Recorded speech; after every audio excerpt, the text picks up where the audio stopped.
Good afternoon. This is the webinar for the federal fiscal year 2027 Clean Water and Drinking Water State Revolving Fund intended use plans. My name is Christina Lee. I am a program reporting coordinator for EFC. I am here with my colleague from DOH, Ashley Hyde. Ashley, do you want to introduce yourself? Sure. Good morning, everybody. This is Ashley Hyde. I work for the Bureau of Water Supply Protection in the New York State Department of Health in Albany, and I'll be chiming in to discuss the Drinking Water State Revolving Fund today. Thank you. Okay. And to get started, let's see. Here we go. So our agenda for today, we are going to do an overview of who EFC is, an SRF program overview, an IUP overview, then hardship eligibility, an IJA overview, program requirements, financing available, and then a summary of today's webinar. Now I'm going to tell you a little bit about EFC. We provide financial assistance, including low-cost capital and grants. This includes sewer and wastewater treatment projects through the Clean Water State Revolving Fund, referred to as CWSRS, drinking water projects through the Drinking Water State Revolving Fund, referred to as DWSRF. As part of the SRFs, we also administer the Infrastructure Investment and Jobs Act, referred to as IJA, which we will discuss in future slides. Various state grant programs for clean water and drinking water, which we will also discuss in more detail in future slides. New York State's SRF program and state grants represent a nation-leading investment in water infrastructure. Since 1990, we provided over $41.2 billion in wastewater projects, and since 1996, about $11.2 billion in drinking water projects. And since 2015, about $3.4 billion in EFC water grants have been awarded to 1,200 projects. Types of grants offered by EFC. The first three grants are clean water only. That is the Engineering Planning Grant, the Green Innovation Grant Program, referred to as GIGP, and Green Resiliency Grants, GRG. Those three are clean water only. And then the next are for clean water and drinking water, which is the Water Infrastructure Improvement Grants, referred to as WIA, Intermunicipal Grants, which we refer to as IMG, and Clean Water and Drinking Water State Revolving Fund grants. Grants for eligible hardship communities are available through the SRF fund financing programs. Next, we'll talk a little bit about state revolving funds, SRF. So how does the SRF program work? This is a visual representation of the state revolving funds. On the top, New York State receives money from the EPA annually. It is referred to as a capitalization grant. There is also a 20% state match from New York State. Additional funding comes from bond sale proceeds and loan repayments. Together, these sources flow down to provide low-cost financing to wastewater and drinking water infrastructure projects, while also helping to lower rates through our bond repayments. The program is called Revolving Fund because it is designed to continue in perpetuity. Each state is responsible for administering its SRF to ensure a sustainable and ongoing source of funding for water infrastructure projects. For the upcoming 2027 IUPs, the estimated available funds are nearly $560 million for clean water and nearly $476 million for drinking water. These amounts are subject to change as we have not received awards for the federal fiscal year 2026 CAP grants yet. The SRFs can provide short-term and long-term financing for market rate, subsidized, or interest-free. Additional financial assistance may be available in the form of a grant depending on eligibility. The first, short-term financing, which is available to recipients with funding to design and construct projects with a term up to 5 years. The second type is long-term financing, which can be up to a 30-year term. With these financings, we offer different interest rates based on your project and area served, including interest-free, subsidized, and market rate. Market rate is a AAA bond rating, which can be helpful for those communities that need it. The subsidized rate is up to 50% of market rate for clean water projects, or drinking water subsidized rate is a 1/3 reduction of the market rate up to 33.33% of market rate for drinking water projects. We get a question a lot about what the market rate is often. And as of last week, the EFC rate was 2.5%. Overall, the past couple of months, the EFC rate has been somewhere between 2.2 and 2.5. For 2026, the drinking water subsidy line was set at 60 points, and the clean water IUP had no subsidy line. The intended use plan provides a list of projects by priority and is the first step municipalities take when seeking state revolving funds. This list is prepared annually by law and describes each state revolving fund program. It lists the funds available and identifies how the funds will be used. The projects are ranked and scored based on water quality and public health impacts as described in the documents submitted by applicants.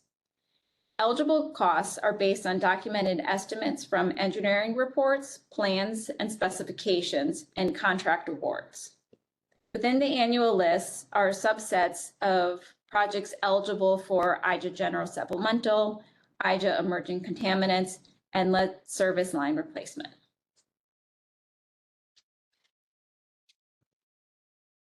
The intended use plan is broken up into the annual list and the multi-year list. The multi-year list, which is a full list of projects in which applicants have expressed an interest in receiving SRF financing, whereas the annual list are applicants that are eligible for financing assistance in the current federal fiscal year. To get on the annual list, an acceptable engineering report is required. And on the IUP, for the clean water IUP, categories are listed as shown below. Categories A, B, and C are by municipal population. And then there's additional categories that are for specific types of projects. Like category D is for hardship. Subcategory D1 is additional subsidy. And category EC, emerging contaminants, which is funded through IJA. Category G are for those green infrastructure or GIGP projects that we mentioned earlier. Municipality population is based on the 2021 American Community Survey 5-year census data.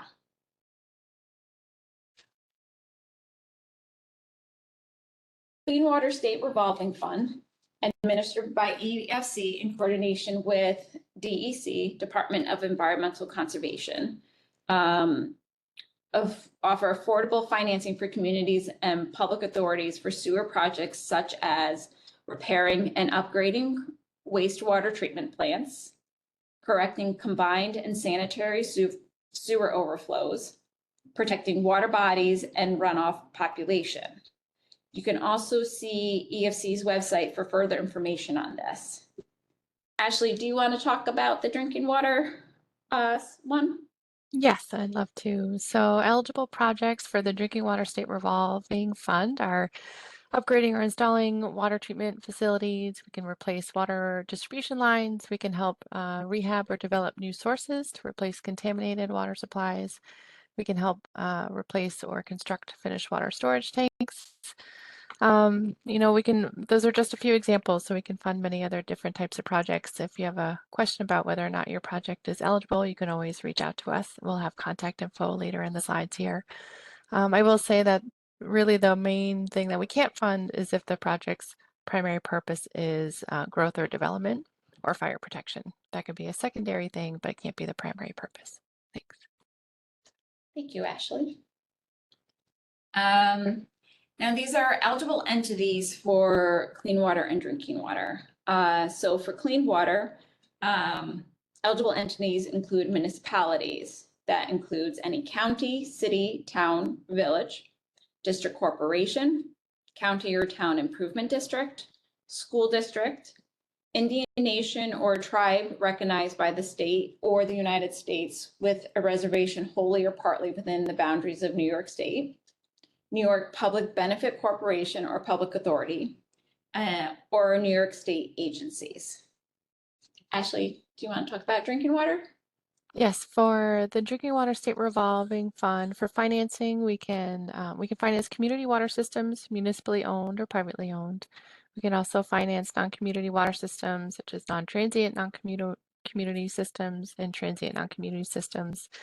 Those are a lot of words. We have definitions on DOH's website to help you determine what type of water system you may have in your community. We can always help you answer those questions, though. In terms of additional subsidy or what we are referred to as grants or interest-free financing, you do need to be a municipality, as Christina just listed, or a privately owned system that is regulated by the Public Service Commission. How is funding allocated? So that is the scoring criteria for clean water is located on the EFC website under the intended use plan page. Through this project rank and scoring process, scoring criteria is set in regulation. Project scoring is different for clean water and drinking water projects. And scoring is based on public health priority and water quality impacts. So as I said, clean water's scoring criteria is on our website under intended use plan, and the scoring criteria for drinking water is located in the drinking water IUP. And we will show those locations a little later as well.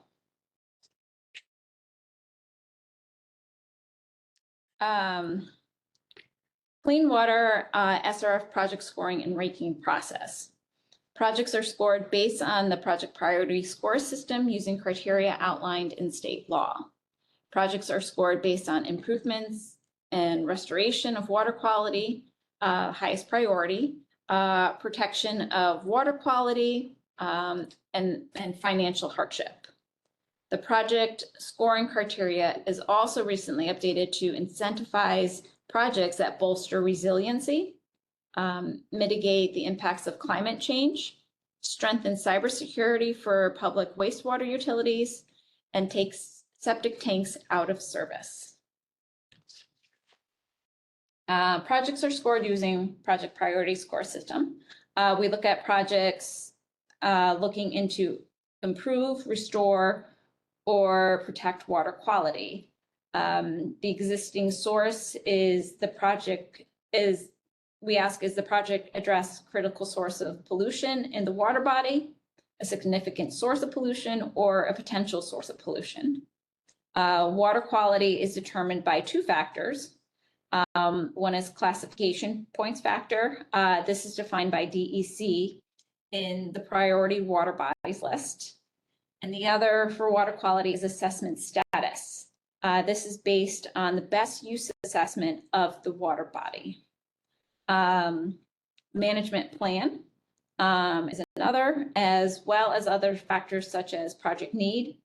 Will the project eliminate the source of pollution or reduce it? Financial need, and resiliency. Resiliency meaning it includes climate or security adaptation and green projects. On the drinking water side, our scoring and ranking process is written into our public health law. But in general, our highest priority is given to those acute public health risks, and then the next priority is given to those projects that are trying to address chronic and long-term risks. We also consider issues related to infrastructure needs, obviously. So basically, we have two categories of scoring factors. We have the technical, so that's if the water system has maximum contaminant level violations or treatment technique violations, or other sanitary code violations, or system reliability or dependency issues or concerns.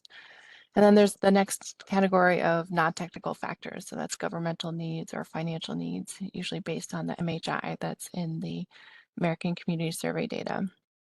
An example of a governmental need might be a water system that wants to extend service to private wells that are contaminated or have yield issues.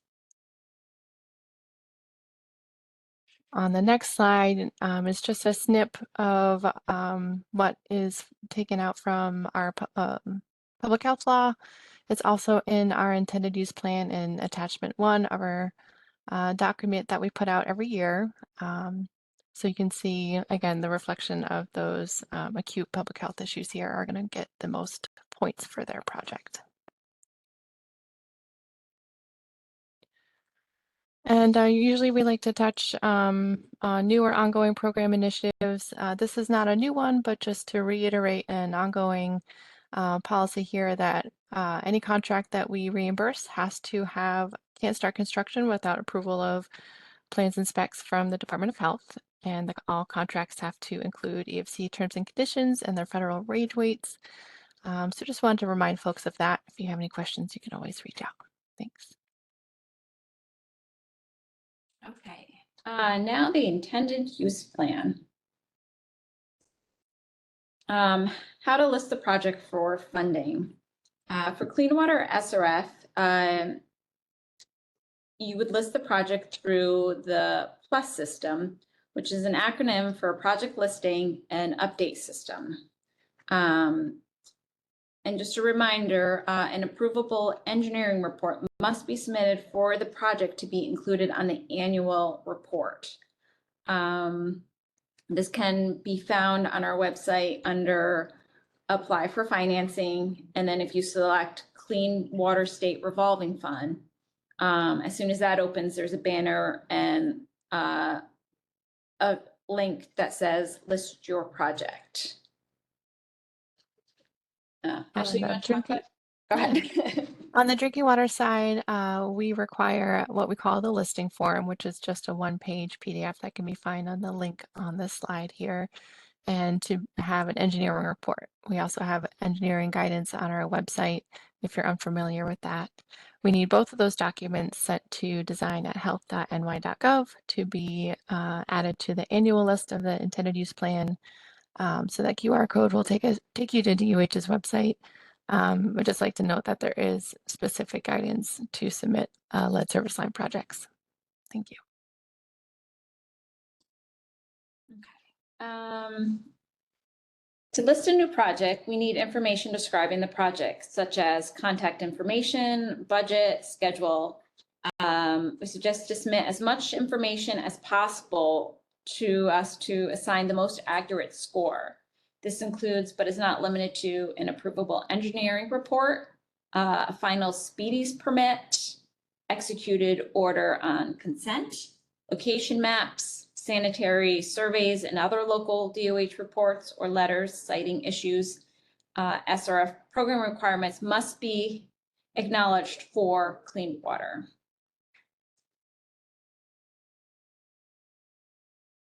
Clean Water SRF updates to project information. So the PLUS system that I was just talking about a little bit ago, on February 17th, an e-blast went out from EFC that we were accepting listings for Clean Water SRF. And we also have coordinators that have been reaching out to those projects currently on the 26th IUP that need updates. In addition to the coordinators reaching out, if you log on to the Plus system, there's a link at the top where it says click here to find out if your project requires updates for 2026. This will download a PDF of all active projects, and it also lists what is needed for updates for the federal fiscal year 2027 IUP. The website's also shown there, plus.efc.ny.gov, and a list of items that are needed, contact information, project description, budget, information on project user costs, schedule, and to confirm if a project is within a potentially environmental justice area or disadvantaged community. If an update is not submitted, it indicates to EFC that the municipality is not engaged or that the project is not active. Projects on the Clean Water SRF 2026 annual list that do not provide the required requested plus update will be moved to the multi-year list and will not receive financing during the 2027 IUP period. Projects that do not provide a required update for 2 consecutive years are made inactive and will no longer appear in the IUP. So on the drinking water side, we highly recommend that projects or municipalities and engineering firms submit updated listing forms to us every year. We can accept those at any time, but to be included on the 2027 IUP, we would need those either new project listing forms or updated project listing forms by May 29th, 2026. If you submit any updates after May 29th, you won't see those changes take place until the next IUP comes out.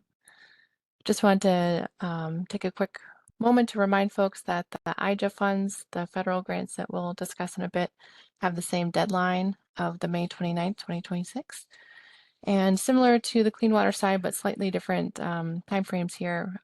So if a project has been on the annual list and inactive for 2 years, we will bump it down to the multi-year list. And if we've had 0 communication or correspondence on a particular project on the multi-year list, or we haven't had communication for 4 years on a project, we'll remove it from the IUP. The engineering report outlines.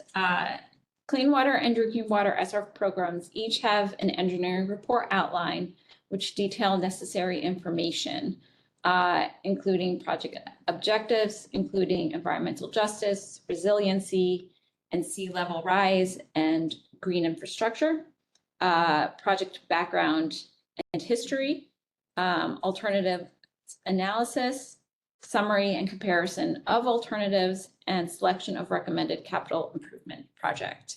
And on the screen, there's 2 QR codes. One will take you to the clean water engineering report outline, and one will take you to the drinking water engineering report outline. And these are also, you can also locate these through our respective websites, EFC and DOH's websites. Clean water, more information on the engineering report outline. Acceptability reviews will be performed to ensure all required items are included before a project can be listed on the annual list. So it must be current, it must be the final version, not a draft. It has to be stamped by a New York State PE, has to meet requirements of the report outline, and include a cost estimate, which includes project location maps and report certification. The report will be used to define the scope of the project, and the provided cost estimates will document what costs will need to be included in the financing. So they will need to know this information prior to listing. Anything that may result in a cost increase to the project such as property acquisition, should be considered prior to listing the project. Hardship eligibility. Now, this is for category D on the clean water IUP. And then we'll also discuss the drinking water one next. So first for clean water, the hardship eligibility is based on municipal criteria.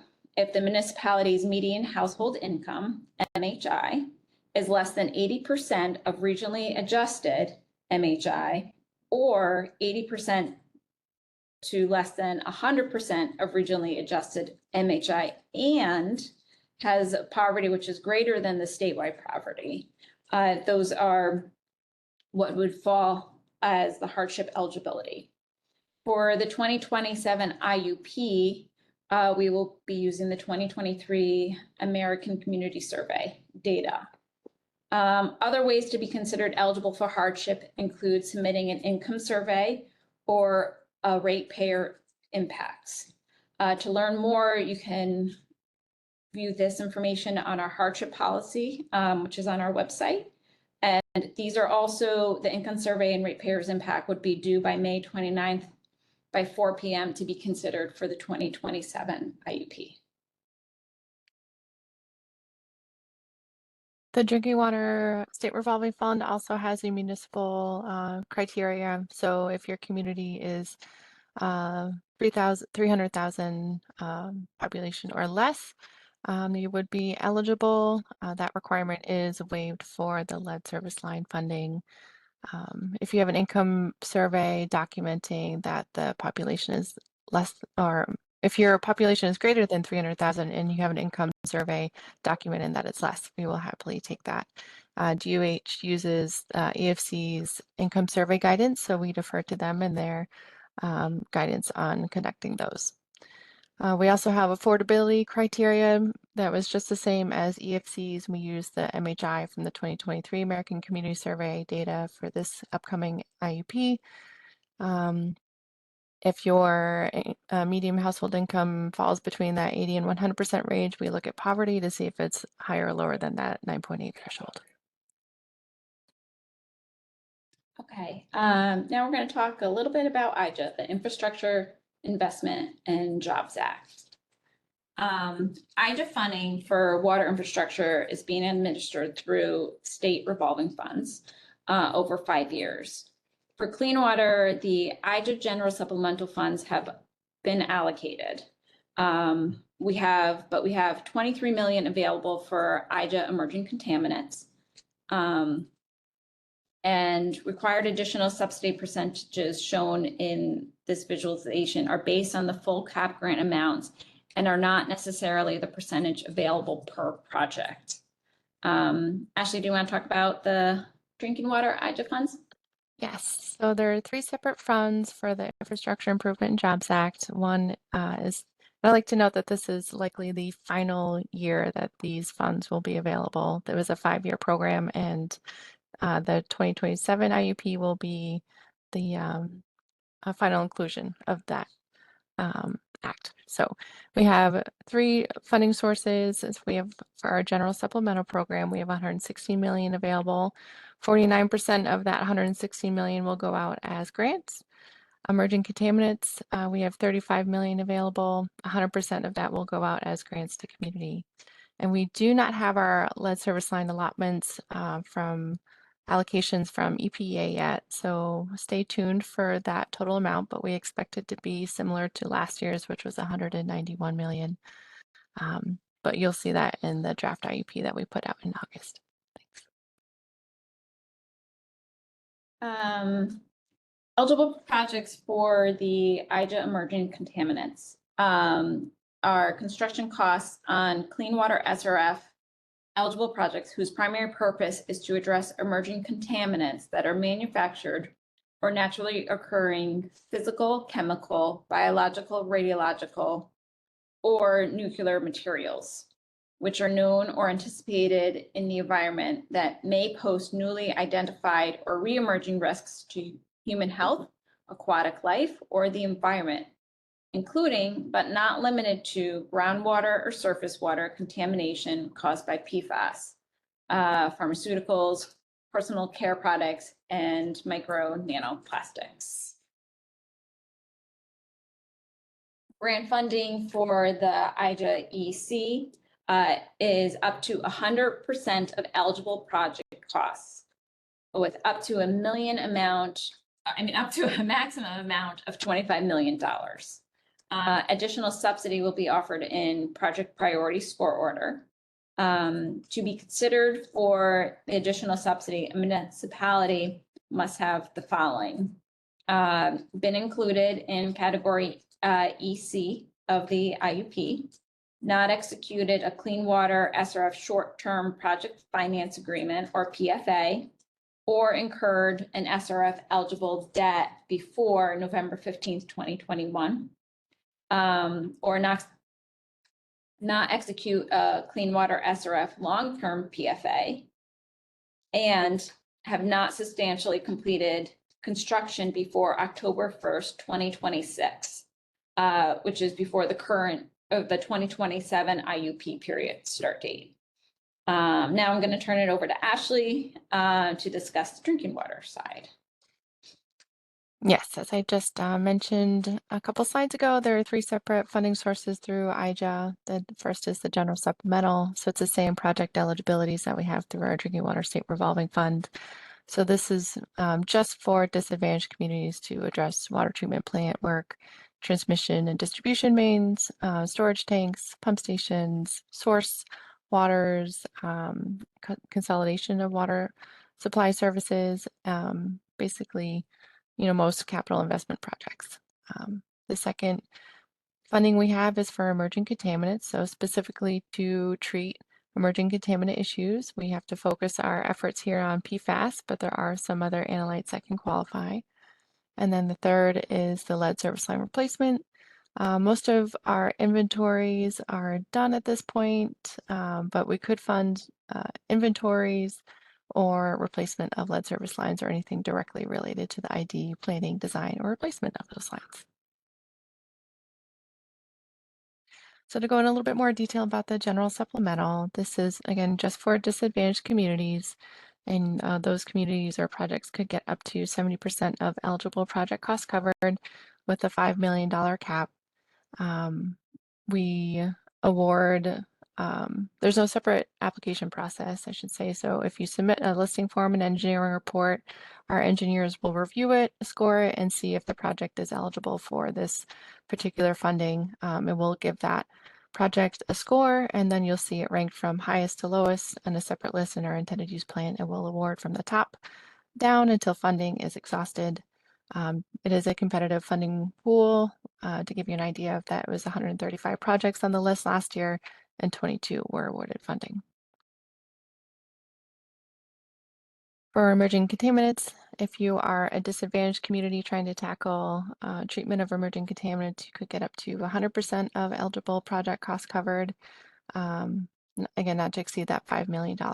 If you're not disadvantaged, you could get grant funding up to 70%, again, with that $5 million cap. We do have to give first priority to those PFAS chemical treatment projects. There are less projects on this list. There are 14 in our 2026 IUP, and 10 of those were awarded funding last year. And as I mentioned before, for lead service line, we expect around 191 million or so. 49% of that will be given out as grants to disadvantaged communities. The remainder of that will be given out as 0% loan to any eligible applicant. We can still fund inventory projects if those are not already complete, and we can help replace those lead service lines. There are the same similar process. Lead service line projects tend to have a similar score since they have a same scope, but we will list them from top to bottom. The population can sometimes make the difference there. But you'll see those projects listed from highest to lowest in a separate list in our intended use plan, and we will award from the top down until funds are exhausted.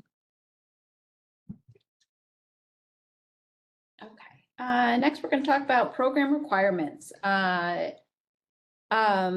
Therefore, recipients of the Clean Water SRF base and IGF financing assistance and its contractors must comply with certain federal and state regulatory requirements. These program requirements include products produced in the United States. These are BABA or AIS, depending on the type of product. BABA stands for Build America, Buy America. AIS stands for American Iron and Steel, which requires recipients to use iron and steel products produced in the United States in construction.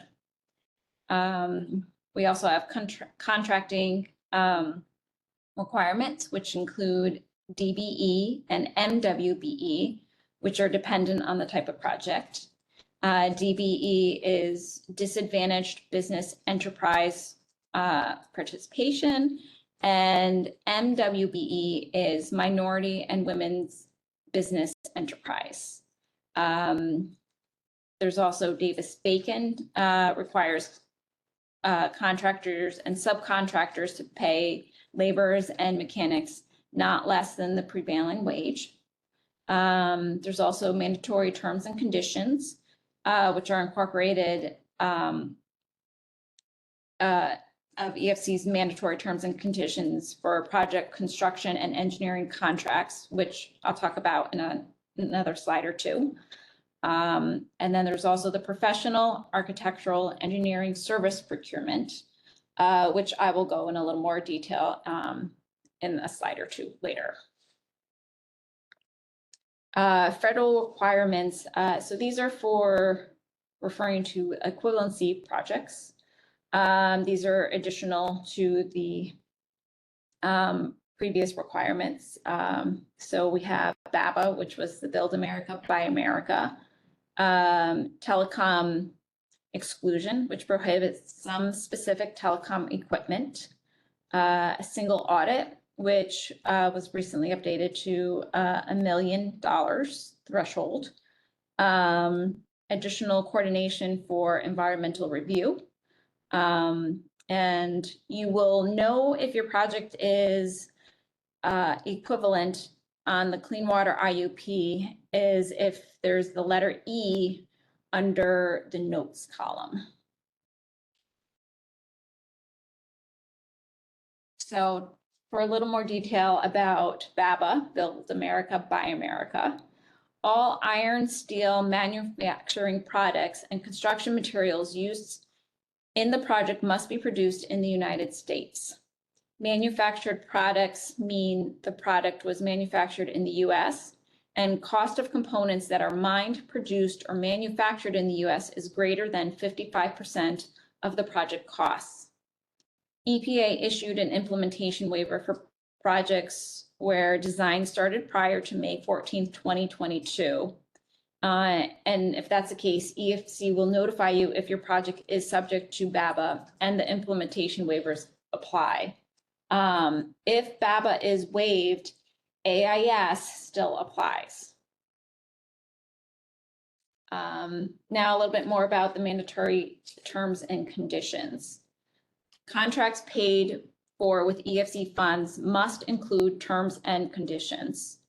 So to ensure inclusion of the correct terms and conditions, if your project is tagged equivalency in the IUP, equivalency terms and conditions must be used in all contracts for that project.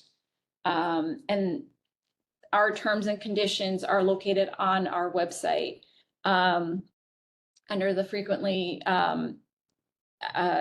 used documents and forms. Any contract that does not include the required language may be ineligible for funding.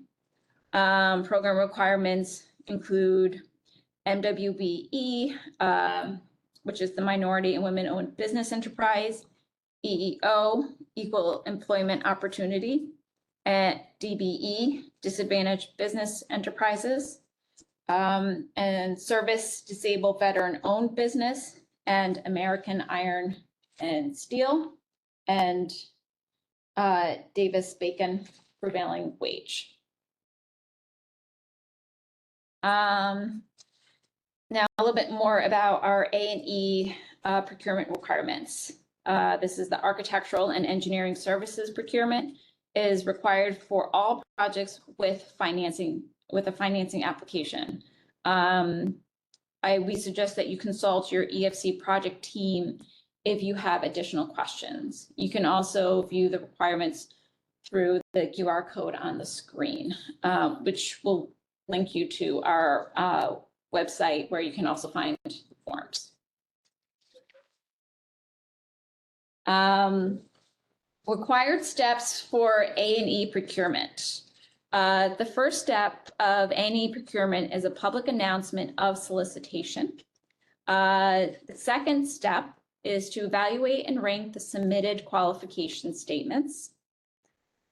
Step 3 is discuss with at least 3 firms to consider anticipated concepts and compare alternative methods for furnishing services.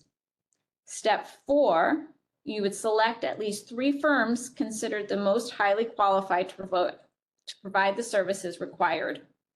And the last step 5 is contract negotiation with the most highly qualified firm to determine compensation that is fair and reasonable based on a clear understanding of the project scope, complexity, professional nature, estimated value of the services to be, and the estimated value of the services to be rendered. Financing that is available.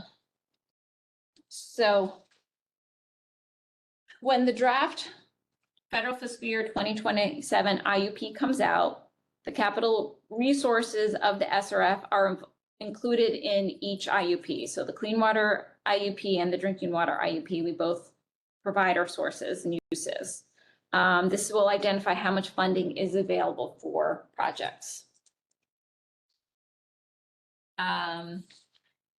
New project listing forms and project updates will be accepted through Friday, May 29th, 2026 for municipalities interested in competing for all programs eligible for funding through BASE and IJA. So we're trying to make sure everybody remembers this date, the May 29th, 2026.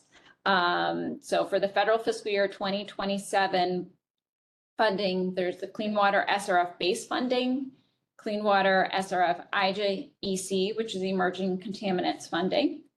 And for drinking water, we have the base funding, IJA GS funding, IJA EC funding, and IJA lead service line funding. Okay. Steps to apply for financing. So as Ashley and I have been saying throughout the webinar, May 29th, 2026 is when you have to, that's the date you need to remember to have your project listed by. So first you want to list your project through the PLUS system for clean water or through the drinking water. There's a form on the DOH website that must be submitted to design@health.ny.gov. These are both found on the EFC website and the DOH website. There's also links to this through the EFC website to DOH. An approvable engineering report must be submitted for the project to be included on the annual report.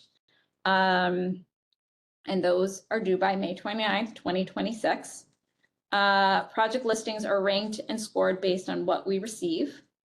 We then create the IUP and release an account of how the state revolving funds will be administered in the 2027 federal fiscal year. Next, you would gather required application materials and then apply for financing if you're on the annual report. If applicable, projects above the subsidy line that submit applications before the deadline will be eligible for subsidized funding through the next IUP. Applications received after the deadline will need to compete for subsidy in the next IUP. Projects that are currently on the annual list and would like to secure the financing must submit an SRF financing by May 29th. To receive financing, the project must be on the annual list for clean water and drinking water. Required documents are the SRF, with the SRF financing application are a bond resolution, environmental review, a SHPO letter, and district formation if that's applicable. And if you have any questions or you need some help going through the process, we have a community assistance teams. Community assistance teams offer one-on-one consultations and guidance. The QR code there will link to the website to contact our teams to set up those meetings. And just to explain a little bit about who our community assistance team is, it was created by Governor Hochul to build on EFC's technical assistance program that helps communities access funding for their water infrastructure projects. Focus on small, rural, and disadvantaged communities. And as I said, they're available for one-on-one consultations in your community or virtually. They are always available to help, so please feel free to reach out. You can also sign up for emails to be notified about what's going on at EFC, such as grant announcements, webinars, events, or deadlines. The QR code will send you to the sign-up sheet.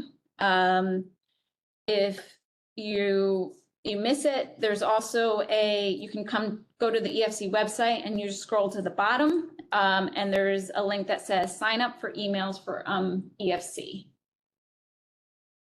Okay, now in summary, these are the important dates to remember. This schedule is also located on the website under the intended use plan page. May 29th, 4 p.m. is the deadline to submit new project listings, updates to current project listings for those projects that want to be on the 2027 IUP. And the deadline for income surveys for the 2027 IUP is also May 29th at 4 p.m. May 29th, 4 p.m. is also the deadline for SRF applications for those currently on the 2026 IUP that want financing. And our federal fiscal year goes from October 1st to September 30th. And just to give you a visual of where to find those links, if you go on the EFC website, that's on the left. You select apply for financing and select intended use plans and interest rates. And if you scroll down a little bit, you will see links for the clean water IUP and drinking water, a link to the DOH website for the drinking water IUP. And the Department of Health for the drinking water IUP is on the right. And when you get there, you would just select the plus button to the left of where it says final fiscal year, intended use plan and amendments. And that will list the intended use plan, the IUP, and any amendments that have gone out. Suggestions for applicants. Contact DOH or EFC staff early to discuss your project. Submit listing forms and applications as early as possible. Submit engineering reports early. Procure engineering services according to federal requirements. Identify and apply for all required permits as soon as possible. Contact New York State DEC, Regional Permit Administrator, to discuss environmental reviews. Initiate district formation where applicable. Involve your local council and bond council early, and involve municipal representatives.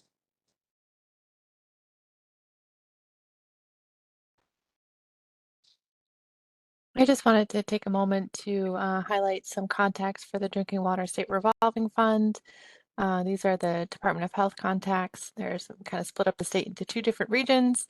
So there's emails up here, but in general, if you send anything to design@health.ny.gov, I monitor that email and I will get it to the correct person if needed. Thank you, Ashley. And lastly, thank you so much for joining us today for our webinar on the intended use plans. If you have any questions, please feel free to reach out to us via email at cwsrfinfo@efc.ny.gov. Or if you have questions about drinking water, you can reach out to design@health.ny.gov for more information. And let me, I know we're kind of short on time. I'm not sure how many questions we have, but let's see.